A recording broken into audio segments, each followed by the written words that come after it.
And so there's a certain responsibility when you first start a club to make sure that identity is the right one you want to be long after I'm gone, right? And you look at the town of Naples, and there's a lot of people that have worked very hard to live here. Mm-hmm. And so it may not be the most knowledgeable ever soccer town, but what can every person in Naples tell you is they can smell BS on if someone's working hard or not. So for me, like, number one ingredient, effort. Effort was like non-negotiable. Hard work, fighting spirit, right? Like, defend like a dog out there. Like, these people may not know every single tactic that we're doing, but they're going to be able to see, are we willing to like die on the field? Because that's what people in Naples expect. Again, they worked hard to get here. They're coming and we're entertainment for them. We have to match what the city's identity is.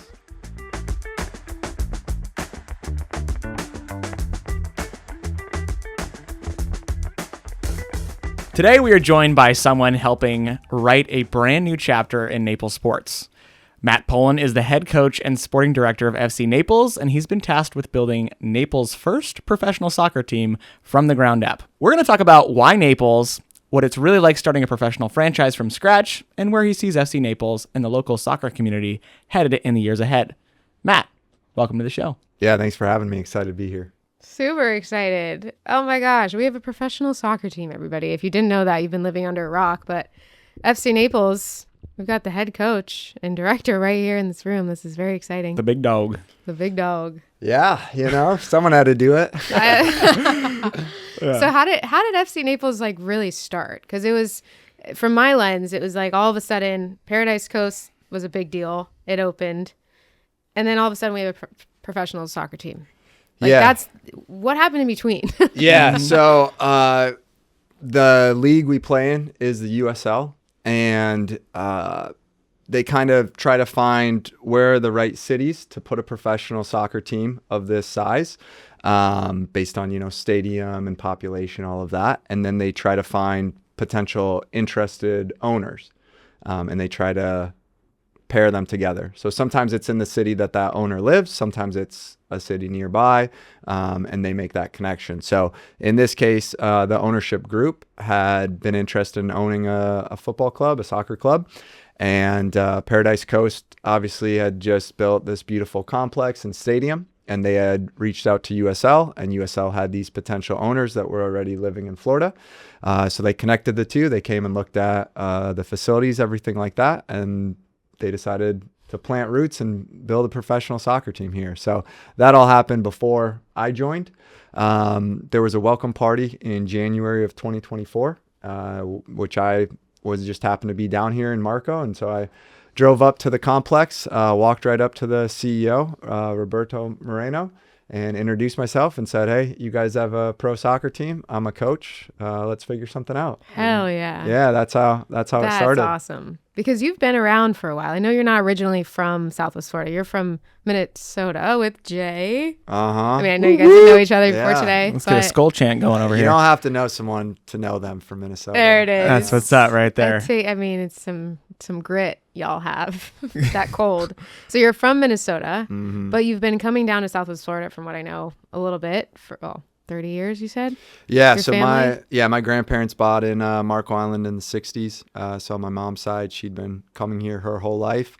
So my family always traveled here, and then eventually, got a second place down here, which then led to my family moving full time down here 16 years ago. So okay. Now my aunt and uncle live down here as well. My sister and my parents also.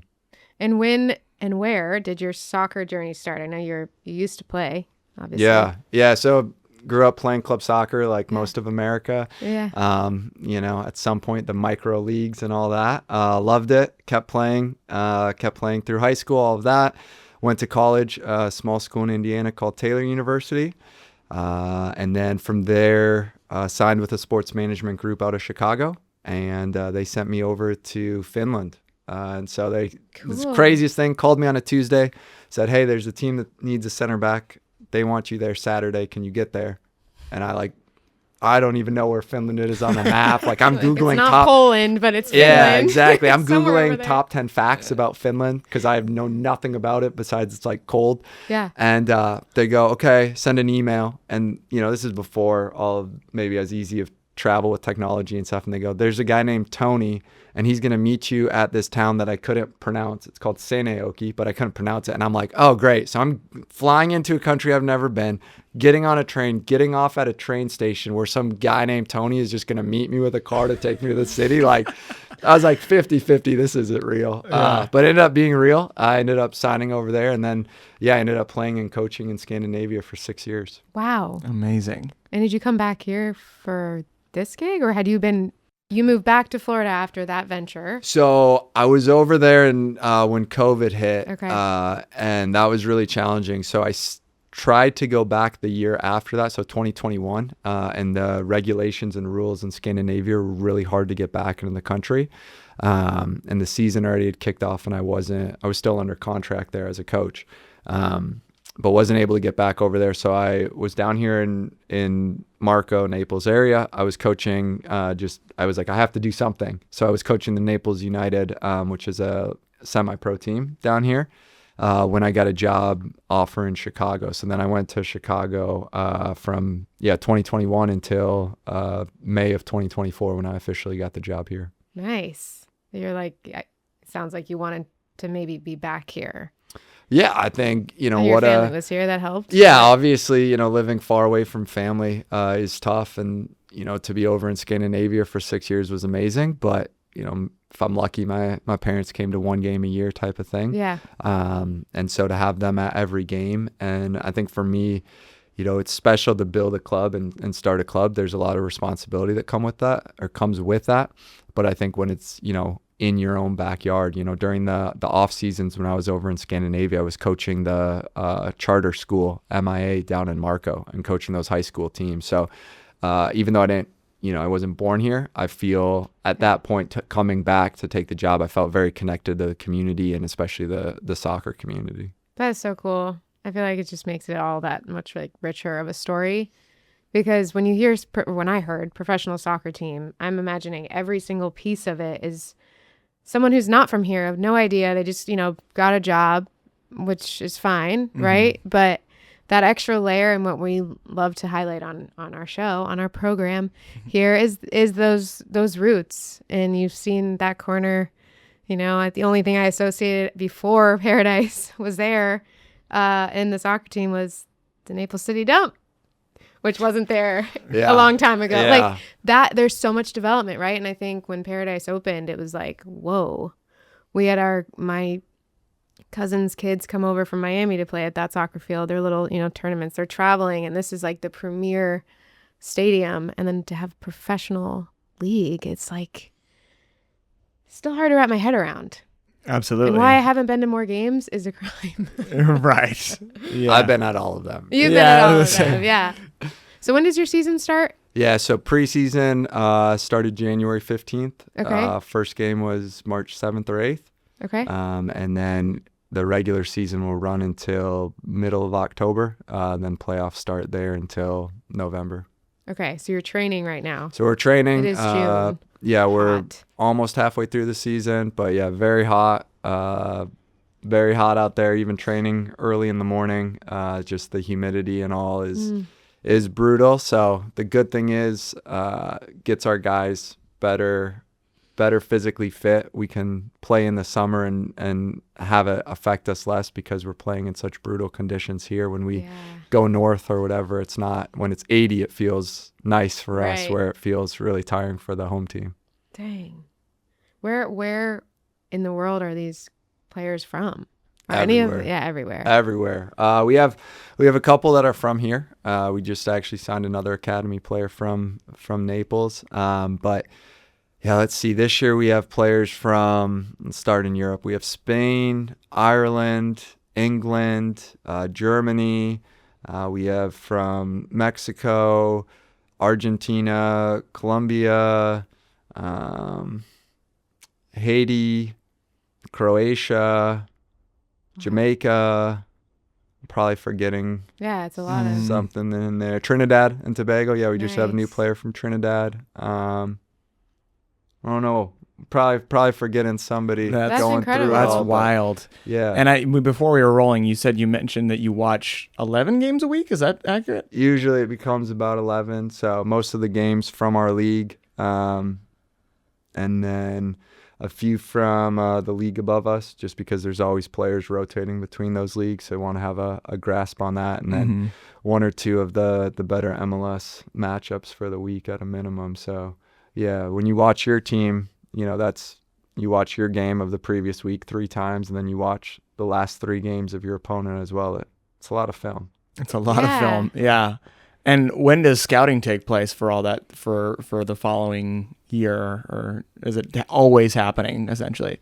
Yeah, always somewhat happening. The second half of the season is when it starts to ramp up, and then you have in the fall the college season kicks off, and so you're starting to see who are the players that are graduating and potentially entering the professional ranks, and then end of October to beginning of January is just a madhouse of it. So it's like you finish the season, and the day after the final game, you have a exit meeting with every player.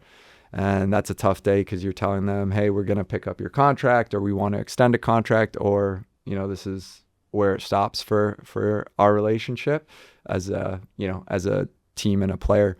And then as soon as that, you have your core group of players, and then you have to rebuild your squad. And in lower level professional sports, the turnover is a lot higher, just because they're not, at a highest level. Maybe it's 5-year contracts. It's much more common to have 1 to 3-year contracts at this level. And so there's a lot more turnover every year. And so you're constantly having to, rebuild a squad, kind of from the ground up, or maybe half of the squad every year. Wow. And so last year was your inaugural season. What was the how many players are returning on this roster? I think we had 9 return from the previous out of 23. So a fair amount move on, and that's what we want. We want to be known as a development team. And so part of the challenge or responsibility that comes with that is the willingness to allow or push players to higher levels, because you want to be developing them. You want them to come here, get whatever percentage better that they can, and then send them to the next destination where they can prove themselves at a better level. So you have to be willing to let players go, which is tough, because you have to go and find somebody else. And usually if you're letting them go to go higher, they were above average in the league, and so you have to fill that hole. But that's the goal of the club is being a development team and pushing players onward. So that comes with it. That's very unique. I didn't know how to look at it. And I guess from an elementary level, for those who maybe don't follow soccer and don't know all the different levels of leagues, on the scale, how many levels are there, and where do we stand for FC Naples? Yeah, so professional soccer globally has promotion and relegation, and so you play in whatever division based on your performance from the previous year. Okay. In the U.S., there's no promotion relegation yet. That's something that they're working on bringing, but it's not here yet. So right now you buy into the league, essentially. And kind of how the U.S. tries to structure it is you have your MLS, which is your top division, and those are all your major markets. So, right, Seattle, Miami, New York, L.A. Those have stadiums that are 20 to 60,000, right? Okay. Then you have USL Championship, and that's your mid-major markets. So Pittsburgh, Sacramento, Indianapolis, Tampa, Lexington, Louisville, and those are kind of, 1 million people, maybe more, but they have stadiums that are, up to 12,000.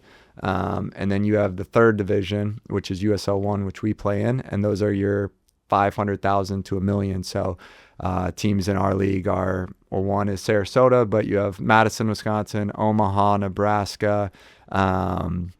You have Lancaster, California, Spokane, Washington, Boise, Idaho, and you have a lot of stadiums that are between 3,000 to 7,000. And so it's a way of kind of keeping it all somewhat even in terms of stadium salary caps, all of that. Market size, all Market that. size, Yeah. Well, how much do you know off the top of your head? Paradise Coast seats.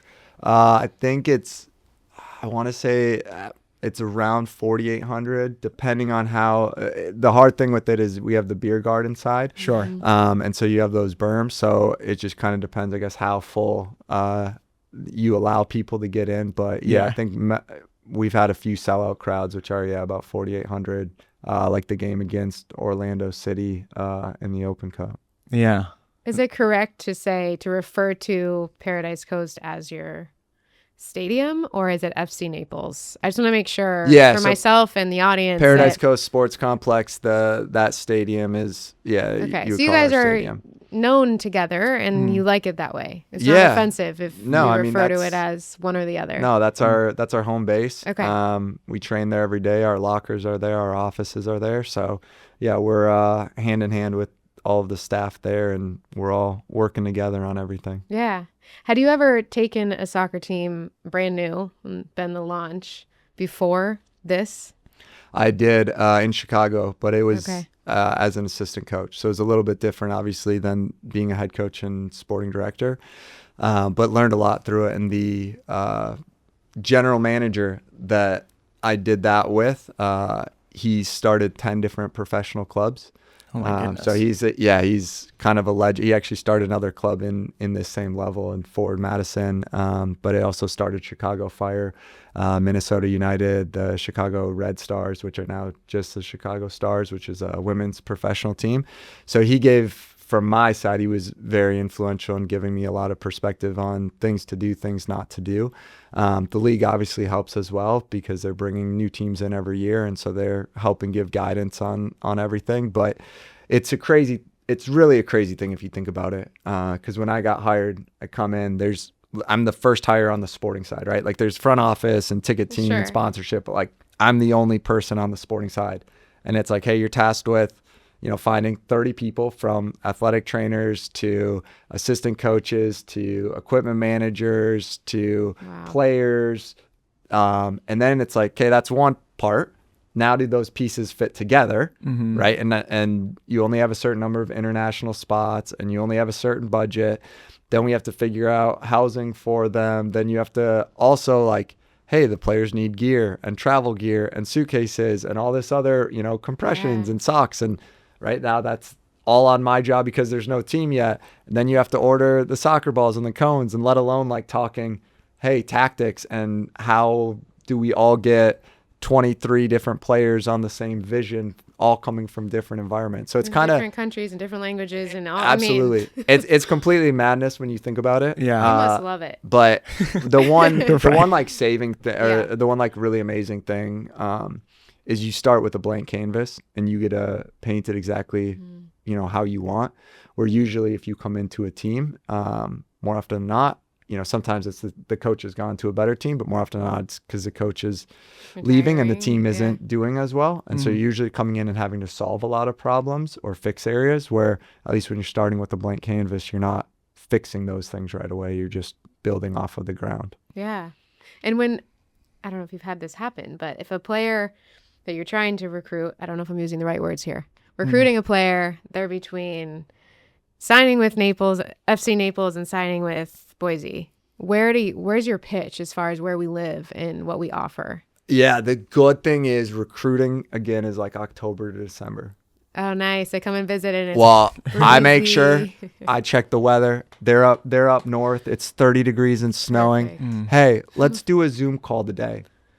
Oh, whoops, am I outside with a palm tree in the background? Hey, come here. This would be wonderful. Don't you want this weather year round? Yes.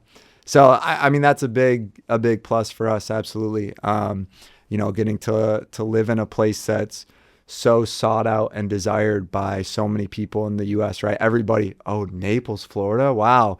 And a lot of people don't ever get to experience that. So for all these guys to get to come from many different places, I always say it's easy to imagine yourself on the beach when you have an off day, right? For players versus maybe up north where it's cold and rainy. Shoveling snow. Yeah.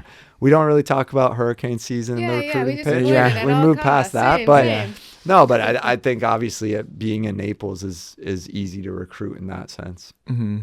Yeah. And you talked about, culture. I know that's incredibly important to you, especially with such a brand new team. What are some of those ingredients that you're looking for when you're putting those first brushstrokes on your canvas? Yeah, I mean, I think there's especially when you're a first year club, you're building the identity that for some reason in sports, like whatever a team's identity is, you can change coaches, players, that identity carries.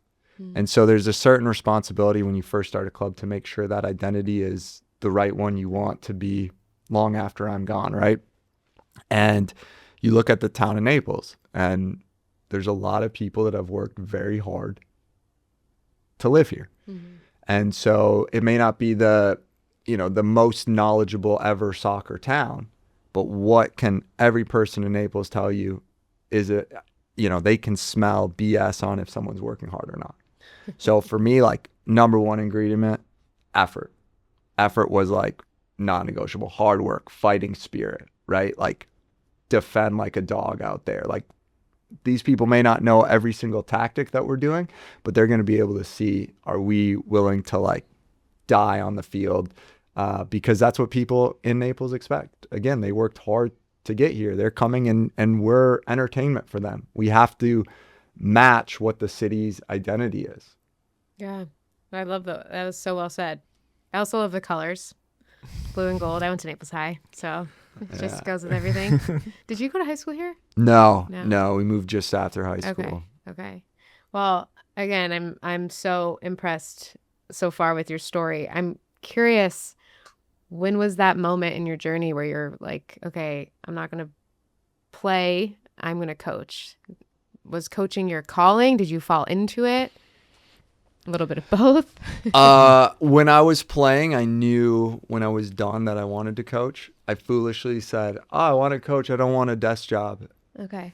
What I came to find out is coaching is a desk job is 3 hours on the field with the team, and then it's a full-time desk job on top of that. So it's looking at film, taking your notes, recruiting. Calling agents, everything. Yeah. So I was a little wrong on that, or naive, but no, I always knew I wanted to coach. I love the sport. I think it's teams are so unique, and sports are such a great way to teach and learn life lessons in a relatively safe environment, right? This isn't, you make a mistake on the field, it's not life or death. I mean, it feels terrible, but it's not like real world mistakes in that sense. And so I think there's a lot that a player, a team, you can grow and develop through those experiences, and hopefully have impact on, hopefully have impact on my players' lives. Hopefully my players have impact on the community that we play in. So I just love that as a kind of a vessel for everything. In terms of my journey, I was playing overseas, and I did what I call my 4-for-1 injury. Ooh. I got my foot caught in the ground and tore my ACL, tore both meniscus, dislocated my knee, and fractured my kneecap all in one go. So I tried to recover from that and return to playing, but it never came to be. So that was kind of what pushed me at an early age out of playing into coaching. Wow. And how would your players name you as a coach? Are you a hard ass? Are you, do you have a style? Yeah, I think what I would say is I'm very clear and direct in the certain things that are our standards or expectations that have to be met.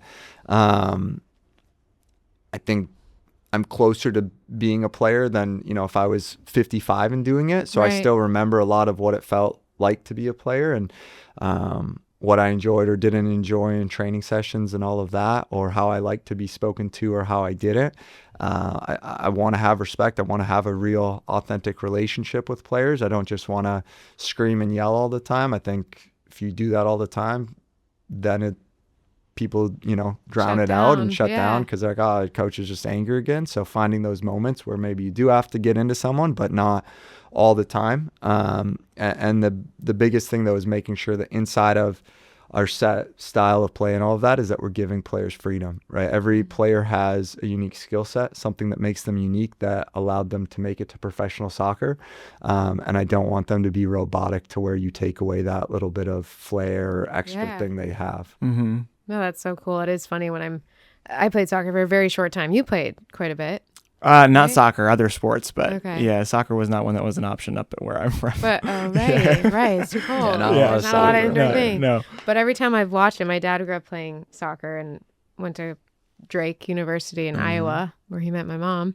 Did he On play a there? yeah. Okay. He I've had a did. few players come Really? from Oh, Drake. wow. Yeah, he played there, and it was because it was the only way for him to go to college, Yeah. right? To get a scholarship. And so we went from Miami, Florida to Des Moines, Iowa. And talk about freeze your ass off, Yeah. where he met my mom. And then they came back here and we're like, no, Miami, we're going to Naples, this little fisherman town. But he's played since. But I grew up watching quite a bit of soccer on the screen. And you mentioned something about the flair of the players. Like, as someone who knows, elementary level about soccer, it's the way they dance with the ball. It's incredible to watch. Sometimes I can find soccer, to be honest, a little bit boring. But when you just focus on where the ball is and what they're doing with their feet as a dancer, I'm like, they're dancing. Are they not? Yeah. This is your language and I'm pretending like I know how to speak it. But that's just something you said, the flair. And it's so true. That's what makes it entertaining. Like, oh shit, he's doing that thing. Or did you see that block? Or Yeah. And I think what's cool is different countries have a different flair style to it. And so you get some countries where, it literally is like they're, like Brazil is known like they're like dancing with the ball up there. And Yes. some of the way the ball and the foot connects is so unique. And then you get maybe a Germany that's much more harsh. like a machine. Yeah. And Oh, everything is like synchronized together, and it's fun and to get to see different countries and their styles. And that's what I think is so rewarding as a coach, is we get these players and they each bring something special from their country and how they were raised to play the game. Wow. And we get to kind of form that and gel that into one team. That is so cool Yeah. to think about. And just like it's a bit profound, isn't it? Yeah. Well, there's so much that goes into making a great player. And you talk about culture a lot and building that chemistry between players. One thing that I was curious about is when you talk about team chemistry and culture, when you're looking at a player, what is the perfect ratio for you of athleticism to off the pitch stuff, the chemistry stuff? Like, is there a proper ratio? 100% in all. No, Right? no, obviously you want the most athletic, the most talented players available. There's certain positions where you have to prioritize that more, especially if they're, playing in a wide area. The athleticism needs to be higher because they're traveling more ground. Maybe if they're in the center of the field, they can get away with being a little slower or a little less mobile. And you put pieces around them to hide that deficiency, but they're really good with their passing or leadership or whatever it is. So it's all like, there's not a set number. It's kind of how do the pieces morph together in terms of that. And the biggest thing, though, as you hit on, is like making sure we're also signing good people. The reality of sports, right? You're going to win games, you're going to lose games. Obviously, you want to win every game, but you're not going to win every game. Where ultimately that matters, and winning matters, but in another sense, it also matters how we do things. Right? Because if you're a big soccer fan, you have Messi, who's arguably one of the greatest players, if not the greatest player of all time, 90 minutes away. So if you I just want to watch the best soccer possible, you would just drive to Miami and do that. So there has to be something more of like, why do I want to spend my time watching third division soccer versus watching Messi? And I think part of that is these guys and making sure they're really good human beings that help the community. The biggest impact I probably see is with the youth. You see these kids line up after games and the excitement that they have when one of these players signs their shirt or high fives them or takes a photo with them, and they're, running to their mom, like, look, mom, and you're like, I hope that's a shirt she was okay with it being signed. Right? But like, they're overjoyed. Like, there's this little girl that's probably 4 years old, and I think she's asked me to sign her shirt 5 different times this year. But she gets so happy every time. Will you sign my shirt, please? And she's so excited. And it's like those moments are so impactful to these young players, maybe in the sport sense of dreaming and aspiring to be a pro soccer player, but also just of like good human role models. Yeah. And I think especially in lower professional division sports, like that's such a beauty is the impact and the richness of that interaction, right? Like you go to Inter Miami game, you probably never interact with Messi and you could be there for multiple years. You come to an FC Naples game, if you want, you can interact with players every single game and you can have an authentic relationship and build something special between the field and the stands and the community. Oh, I think that's incredible. I'm so happy you brought up the youth. It's a big thing here. We have a lot of kids. We have a lot of schools. And I think growing up, I mean, we had plenty to do, but to go to a professional game, like I remember when the Twins started playing at the training field and that was like, oh my gosh, we have a baseball game to go to, which is like something different, right? And now this, and it's just kind of neat to see I feel like it brings families together.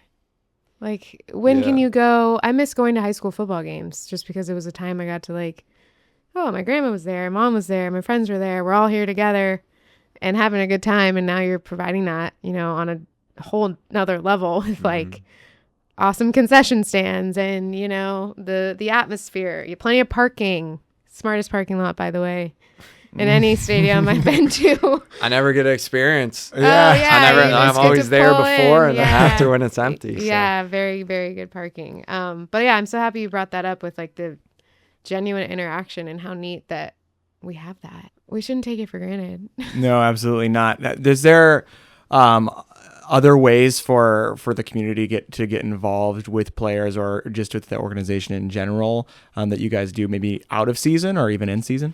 Yeah, there's different, like we just had youth camps this past week. So players came out every day in the afternoon of the camps and worked with kids on the field with different skills and things like that and questions and all of that.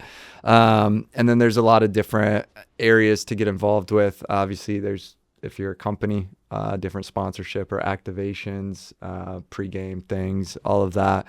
And with the players, yeah, I always see the players are, someone from the fans, oh, I did this with these players or did that. Like they always seem to be, sometimes they're out golfing with some of them or whatever. I know they love golfing. So, there's, the players love it. Again, part of when you come to a new city, you want to integrate yourself into that. And most of them aren't from here originally. And so anytime people from the community take a real genuine interest in getting to know them, I think they appreciate that as well.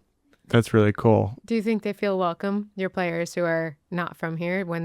Is their experience and their feedback typically positive about Southwest Florida? Yeah. So far, the community's been, so amazing to the guys. And I again, didn't want to assume. I didn't want to assume. And it's hard, right? Like some of these guys, they come from other countries, and for 10 months they're not going home, and a few of them don't speak English, and so it can feel very lonely. And so the support that the community gives and making them feel a part of it, because it's really the challenge is sports, I think, is obviously everyone judges you based on wins and losses, but each one of them is a person outside the field. And then you see that with athletes a lot when they retire.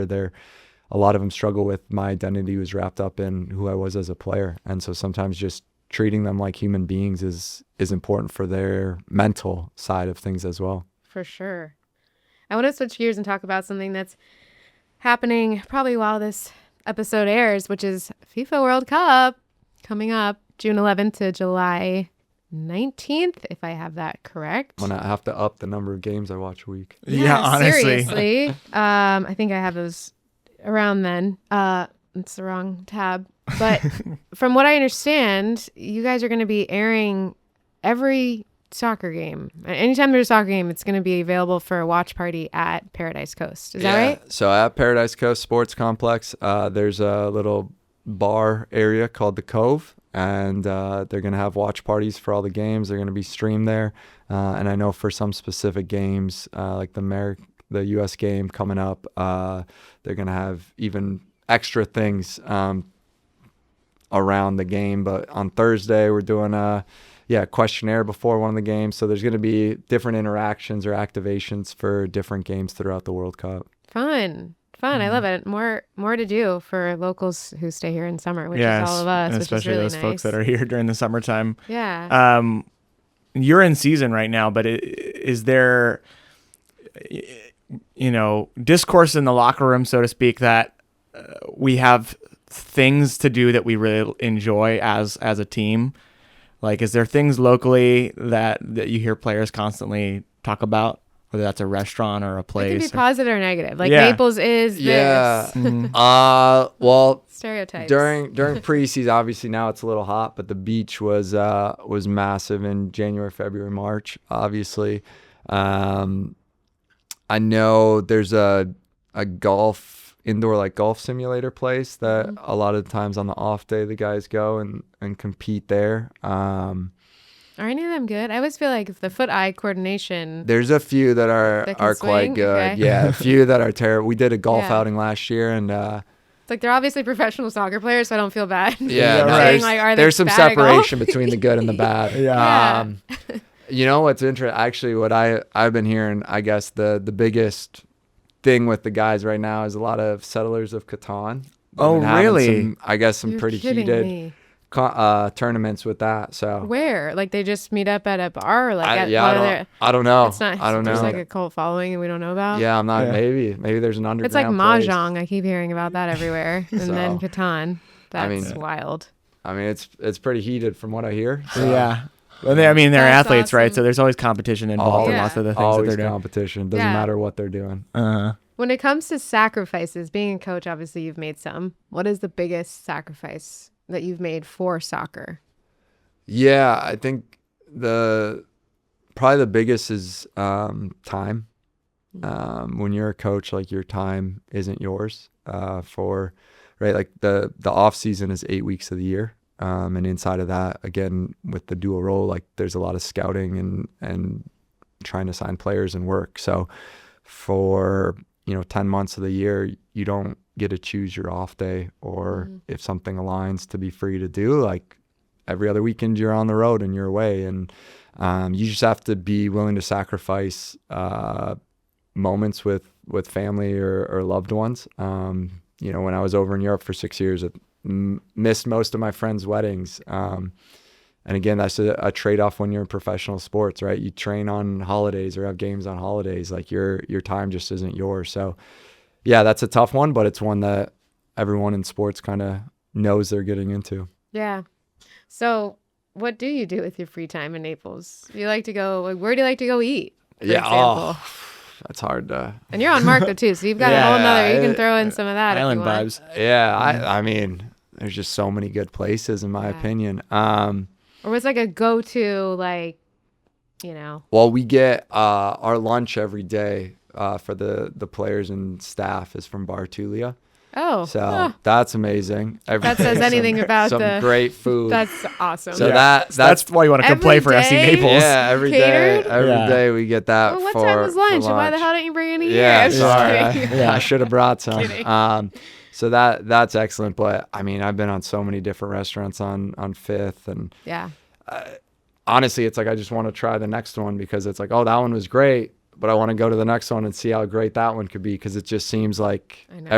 every corner you go, there's a new restaurant I know. and amazing. And I see different things like Naples Noms or whatever, and they're Yeah. posting Yeah. all these videos of all these. Everything just looks amazing It everywhere. does. So I It's don't like, I don't where do know we how to find the time choose. to go. Yeah. Yeah. But like secretly, McDonald's. Okay. That's got it. like- Do you have that's a like favorite? my do you have go-to. a Your little favorite guilty McDonald's pleasure? in town? Like, you know what I mean? They're not all the same. They're not all the same, but it's whichever one is the closest to Okay, them. okay. But a Big Mac would be my Yeah, you're tall and lean. You can eat. my guilty. Not proud of it. McDonald's. Man enough to Man say enough it to right. say it. Yeah, there you go. You probably. That's so You good. run it off or whatever. Okay, we're gonna do some fun rapid fire. If you're ready. Perfect. Let's do it. They Messi better be fun. or Ronaldo? So fire. Yeah, I have to. It's hard. I know you have to justify So it. my favorite player, I'm a Manchester United fan. So Ronaldo played there. So I love Ronaldo. I love his work ethic. But I do think Messi's probably a better player, talent-wise. Okay. But I think Ronaldo is extremely talented as well. Okay. Premier League or MLS? We kind of touched on that, but Yeah, I mean, Premier League obviously is the top league in the world in terms of football quality, but MLS is growing, and it's exciting to see the league become a real league and get, massive number of fans and following. So selfishly, as an American wanting the sport to grow in the U.S., it's fun to see the MLS really grow. sweet. Best soccer atmosphere that you've ever experienced? Oof. I was at a cup game in Greece one time. That was pretty crazy. Somehow we bought the wrong tickets and got put in the supporter section for the away team. And there were like flares and Roman candles being shot off. And we very quickly left where we were sitting and went and bought scarves of the home team, even though we weren't fans of it. But we were like, yeah, because it was the fence with the security between both supporters groups yelling and screaming at each other. And I wasn't trying to get involved in the riot, but it was a supporter group. Supporters are like ultras. So these are fans that are just committed. So they come, there's a certain part of the stands. They stand the whole time. They sing, they have songs, they cheer. And these people will travel with you across the world to watch their team play. The like ultimate this. Groupie. Yeah, it is. Fans. It is their club, and there's Wow. a certain responsibility as a team you have. And you were towards there on those fans. accident. That's awesome. Yeah, completely random. And I understand we have a semblance of something like that, right? Yeah, we have a supporters group. They're there with drums. Like when we were in the playoffs last year in Knoxville, they took a van and drove up there through the night to come to the game and had banners and everything cheering us on. So, Wow. yeah. What are they called again? Labara. Labara. Shout out to Labara. Yeah. This is funny. Which FC Naples player would make the best podcast guest? Ooh. Well, what kind of podcast Ours. is it? Hello. Yours? Yeah. We're here. No. Well, I don't know. Like if you want Bring 'em funny, in. if you want, actual information being given. We like both. We like a mix of both. I Who needs information? Yeah. I think Aiden Macias would be pretty good Macias? on there. Country of origin? So it's confusing. he's from London. Okay. But he has Nice. German passport as well as Timor, Okay. a And small it's- island in Asia. So What? he's But kind of. Macias is a Hispanic name, a Latin name, no? See, I mean, it could sometimes, get but weirder. he's We have to have him on. He's from London, but he's a big character of a guy. Love it. Also the Kit Man, Okay. Marv's. Okay. Yeah, he's from Haiti. He's wild. Our game earlier this year, he was like, "Man, I love cold weather. I love cold weather." And I was like, "You ever been Yeah. up north?" And he's like, "No, but I love it." And I was like, "Okay." So we're up in Portland, Maine, and it's like April, and it's 40 degrees and raining. And he's sitting 4 seats down from me, shaking. And I was Yeah. like, "You still like cold weather?" He's like, "Oh, well, it's only because it's raining." I was like, "Well, that comes with cold weather." So, Yeah, but he's a right. character. Oh my gosh, that would be so fun to have either of them on or both of them on. Both at the same time. I read somewhere in my research when I was researching you have a nickname Gaffa? Yeah. Explain it. Tell us more. It happened in Finland. So I Okay. had an English player, and over in England, they often call their coach the gaffer. And so they shortened it from gaffer to Gaffa, and then it just kind of stuck from there. And Gaffa. yeah, so it's just another nickname kind of for coach. I love it. Matt Gaffa, Poland. So happy to have you on. Yeah. Where can our audience find you, follow you, tickets to see a game, etc.? Any kind Yeah, of call-outs? fcnaples.com. Love to see you guys at games. I think our next home game is July 3rd, so a couple Nice. weeks away, depending on when this comes out. Yeah. But yeah, and then FC Naples is, if you search FC Naples on any platform for social media, we're there. And then if you search Matt Poland on most social, it should pop up, or on TikTok, Coach Gaffa. So Coach you got, Gaffa. you got some Sweet. options. We'll tag, yeah. We What- got some options there. You kind of spoke on this earlier, but I was curious if you have like a kind of an elevator pitch to the people of Naples, Southwest Florida. You talked about Messi's over there. He's 90 minutes away. It's accessible. I use that word loosely. What is your pitch to the people of Naples to say you need to come watch an FC Naples game?